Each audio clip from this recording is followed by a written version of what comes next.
The film includes chilling incidents where UFOs have not only infiltrated restricted airspace over nuclear missile bases, but on occasion have disabled ICBMs and put the military on high alert.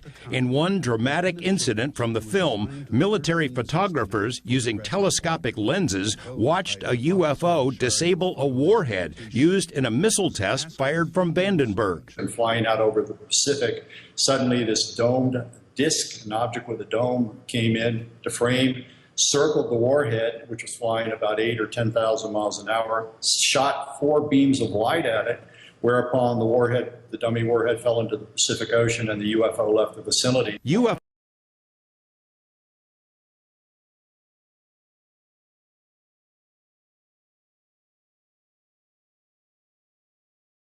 To your supervisor. Let's pray to God this works. Skynet defense system now activated.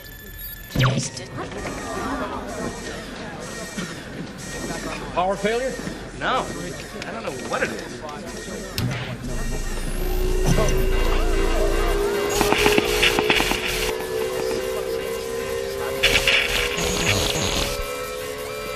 Tony, what the hell is going on?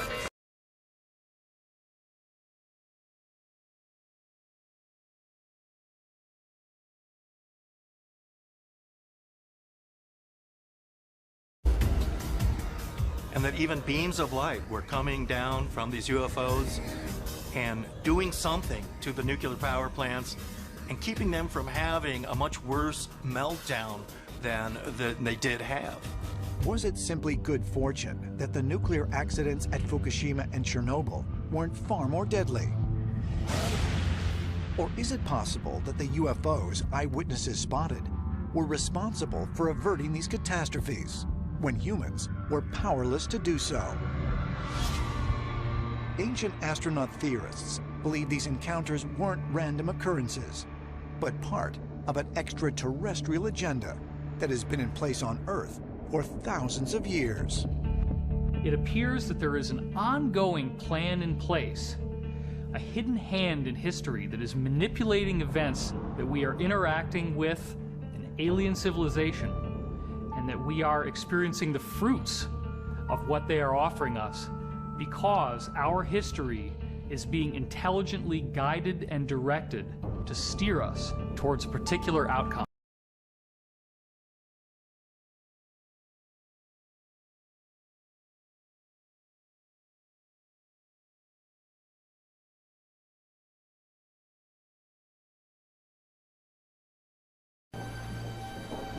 Dear God, you're saying this country is completely open to attack. Theoretically, we could be under attack already. Who's doing this? Foreign power or some computer hacker in his garage? We can't trace the virus. We can't pin it down. It's like nothing we've ever seen before. It keeps growing and changing, like it has a mind of its own. This can't be happening.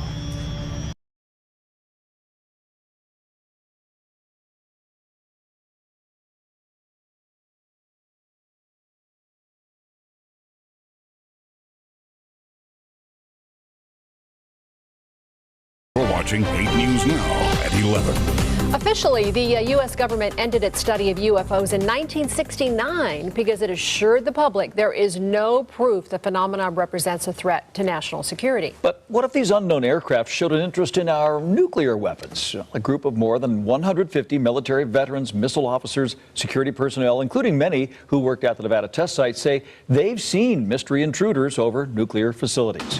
George Knapp of the I-Team is here with this story. George? Of course, we're not going to jump any conclusions who they are, what they're up to.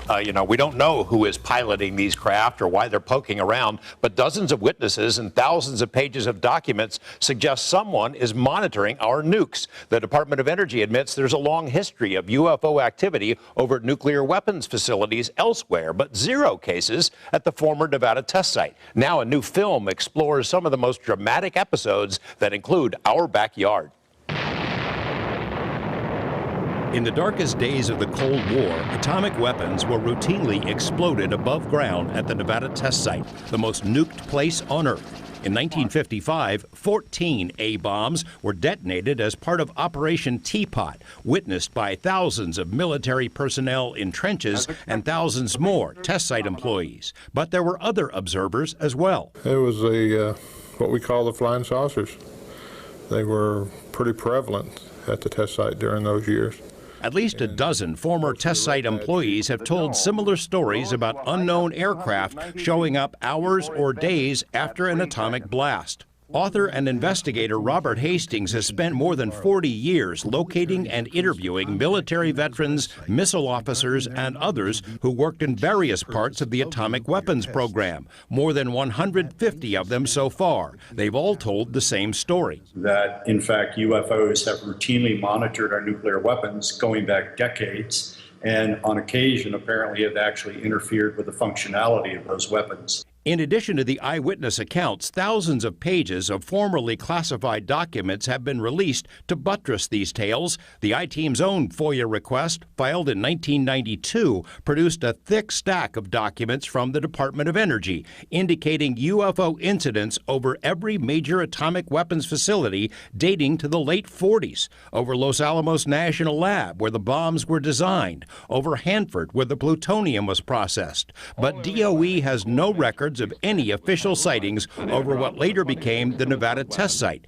Hastings, however, has found plenty. Civilians living near the proving ground often observed the aerial discs, sometimes flying in large formations, and subsequently notified the Air Force. This is a clip from a new documentary film, the culmination of Hastings' years of research. The film includes chilling incidents where UFOs have not only infiltrated restricted airspace over nuclear missile bases, but on occasion have disabled ICBMs and put the military on high alert. In one dramatic incident from the film, military photographers using telescopic lenses watched a UFO disable a warhead used in a missile test fired from Vandenberg. And flying out over the Pacific, suddenly this domed disc, an object with a dome, came in to frame, circled the warhead, which was flying about 8,000 or 10,000 miles an hour, shot 4 beams of light at it, whereupon the warhead, the dummy warhead, fell into the Pacific Ocean and the UFO left the vicinity. UFO incidents at the Nevada test site became so routine, according to a former security officer named Walter Levine, that teams were assigned the job of specifically looking for them at a specially equipped building in Indian Springs Air Base, now known as Creech. Levine told Hastings, he said they were all luminous, they were disc-shaped, some of them he said were square-shaped. We were to pick up a telephone in this little shack. He said there was no dial tone, a voice would just come on. We would read off all these coordinates, the direction of the object, the altitude, etc. And then he said when we wrote this stuff down on a piece of paper, we were then to burn the paper in a trash can in the shack. The government ended atomic weapons tests years ago, but Nevada incidents continue. Former security officers at Area 2 at Nellis Air Force Base, for years a storage facility for up to 200 nuclear warheads, have reported multiple intrusions by unknown aircraft from the late 90s through 2004. Who's behind these incidents and why? Who knows what their motivation is? Similar incidents have been reported in the UK, India, Pakistan, and other nuclear powers. In the 90s, the I-Team traveled to Russia twice and obtained classified documents from their Ministry of Defense about startling incidents there. On our website, we posted more information, including a link about how you can see Robert Hastings' new film, UFOs and Nukes, The Secret Link Revealed. And I know there's a lot of people who worked at the test site in our audience tonight that probably heard these stories, and give us a call. 150 eyewitnesses. It's one thing to hear somebody tell a story. You see those documents.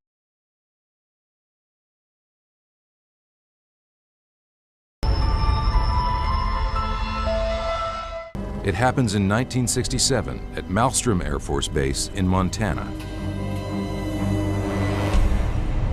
Nick is on his way to meet a key witness to the event. Robert Sala served 7 years in the Air Force, rising to the rank of captain. So tell me what happened. March 24th, 1967, I and my commander, Fred Mywall, were on duty in Roy, Montana. The men are stationed in the missile launch bunker, 60 feet below ground. We had control of 10 nuclear missiles. the Minuteman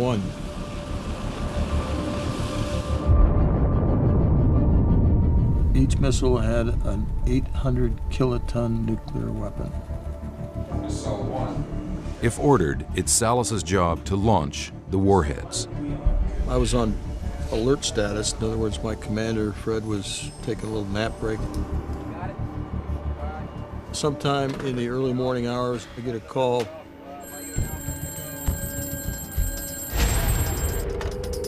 Dallas. On the other end of the phone is a terrified guard stationed above the bunker. He's screaming into the phone. He's yelling, "Sir, I'm looking out the front gate. I see this glowing red object." The strange red object is moving like nothing the guards have ever seen before. They were flying very fast across the sky, stopping on a dime, reversing course, making 90-degree angle turns, making no noise. These guys were very, very frightened. It was a critical situation.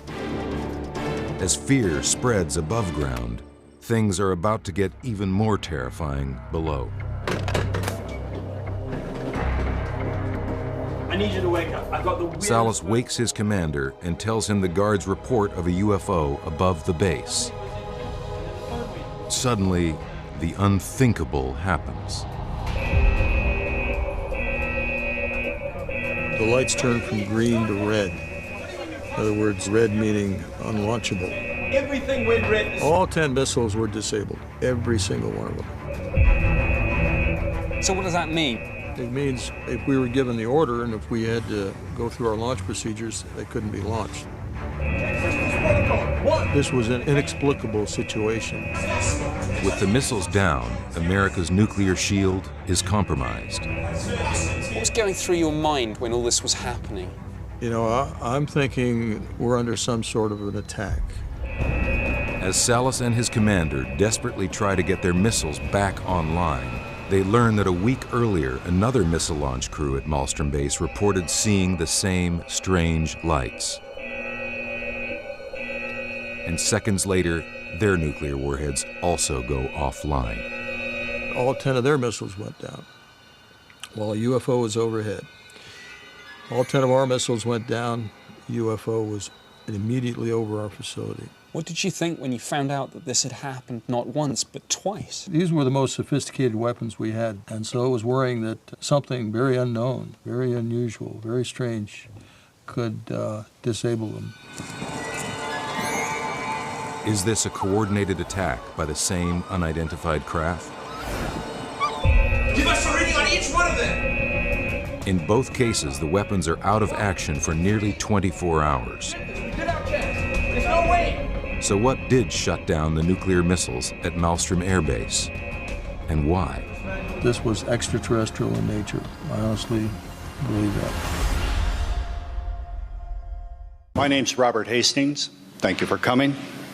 These are men who might know what may have gone on. They're former Air Force missile launch officers, missile base officers, who say UFO spaceships, flying saucers, make nuclear weapon systems go haywire. In 1966, according to a launch officer, David Schur, his missiles were temporarily activated just as his security guard was reporting a bright object moving from missile to missile to missile. 10, 9, 8. And it's not just in the United States.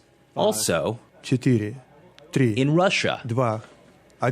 Like a 1982 incident that happened in then Soviet Ukraine. Given the fact that these incidents have gone on over there, including one incident of their missiles being temporarily activated when a UFO was hovering above the missile base, identical to what occurred here, I think we can rule out that whoever are piloting these craft are either American or Russian.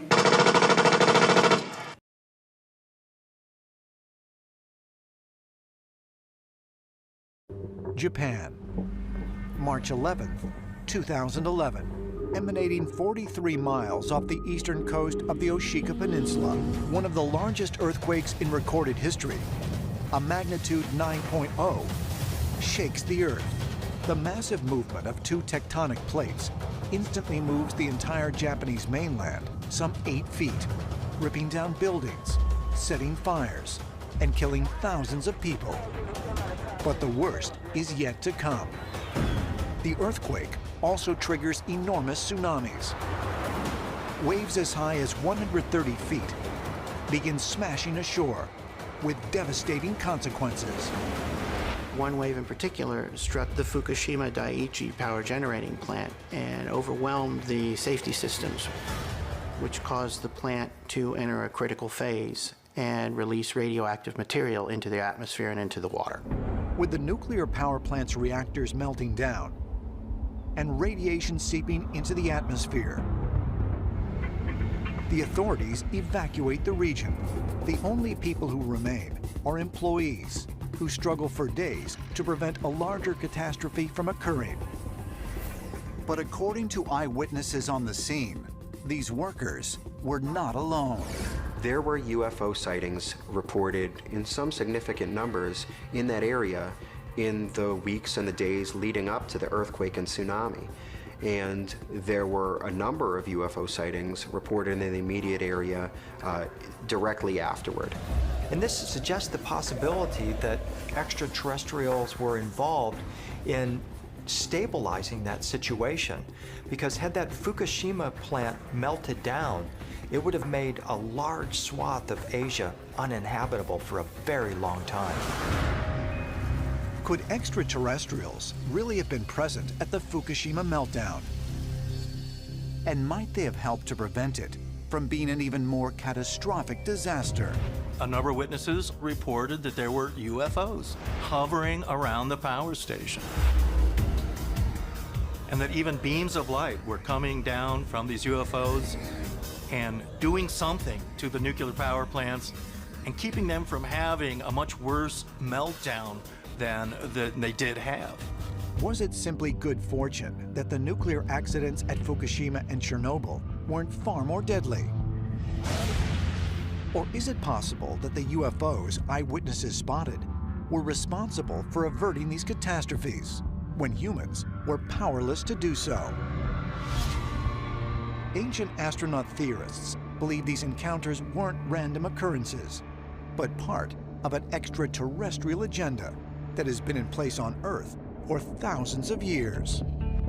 It appears that there is an ongoing plan in place, a hidden hand in history that is manipulating events that we are interacting with an alien civilization, and that we are experiencing the fruits of what they are offering us because our history is being intelligently guided and directed to steer us towards a particular outcome. Virus has infected Skynet. Skynet is the virus. It's the reason everything's falling apart. Skynet has become self-aware. In 1 hour, it will initiate a massive nuclear attack on its enemy. What enemy? Us! Humans!